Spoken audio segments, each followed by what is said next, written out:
So, after 9 whole years, one of the biggest shows on the entire planet is finally coming to an end. But this is way more than just a series finale. For an entire generation that literally grew up with the kids from Hawkins, this is the end of a chapter in their own lives. So, let's get into why this finale is so much more than just the end of a TV show. Go ahead and circle that date on your calendar, New Year's Eve. The story that kicked off way back in 2016 is finally going to wrap up. And after a journey that's lasted for nearly a decade, this isn't just about finding out what happens to Eleven and the gang. Nope. This is a huge cultural bookend for millions and millions of us.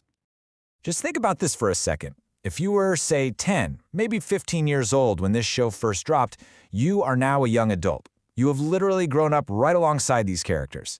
And that makes this finale feel less like a TV event and more like, I don't know, a personal milestone. It's our shared journey, and it's coming to a close.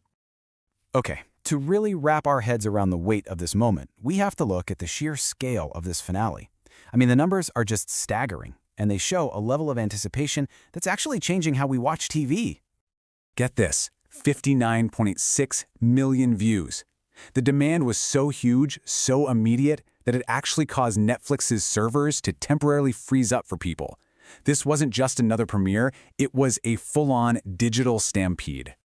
And what's really wild is the growth. We're talking a staggering 171% jump in viewership from the last season's premiere.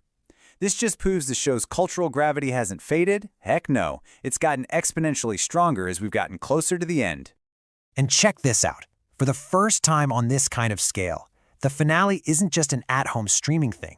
Netflix is making a massive bet that fans are willing to pay extra to see the conclusion together on the big screen. They're turning a private viewing into a huge public celebration. So, is that bet paying off? Oh yeah, big time. Fans are flocking to theaters, tickets are selling out almost instantly. The desire for a communal, shared experience is obviously very real and very, very powerful. And this right here, this is the crucial point. People are willing to pay an almost 300% markup on tickets. Why? Because they're not just buying content, they're buying a shared emotional moment, a chance to say goodbye together. Now, you might be thinking, wow, how did this all happen? Well, this massive cultural moment was absolutely not an accident. It was meticulously engineered with a masterclass in marketing and strategy.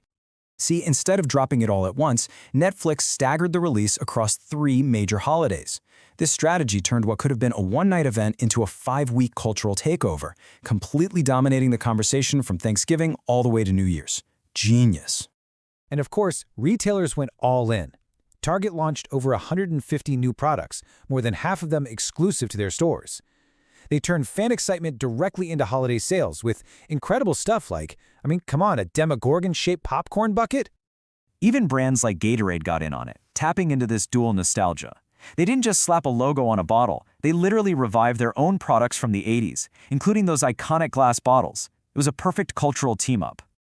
But, okay, beyond the brilliant marketing and the record-breaking numbers, there's a really deep psychological reason why this ending feels so personal to an entire generation. Just look at them. We watched these actors and their characters grow up right in front of our eyes, in real time.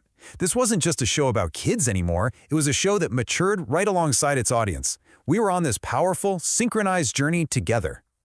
The show dropped during our most formative years, It got tangled up in our own lives, shaping everything from what we wore for Halloween to the music we discovered.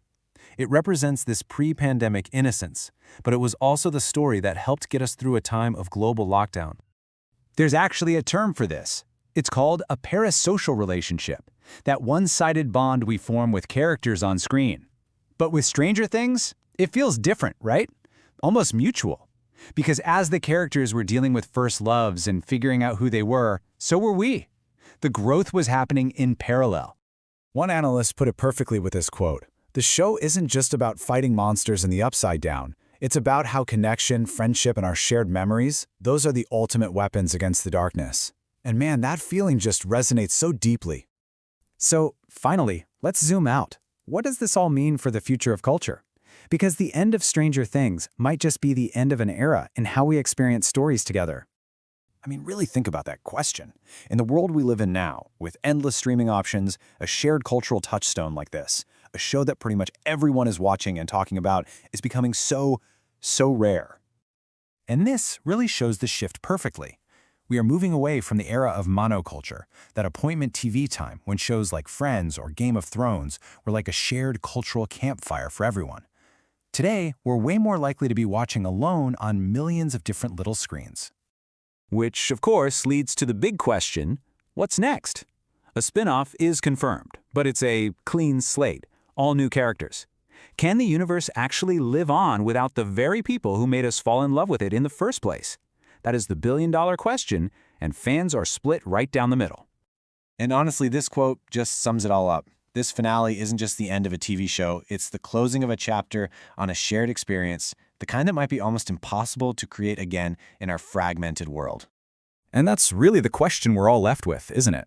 In a world of infinite choice and personalized algorithms, what's going to be our next great shared story? What, if anything, is going to bring us all back to that campfire together?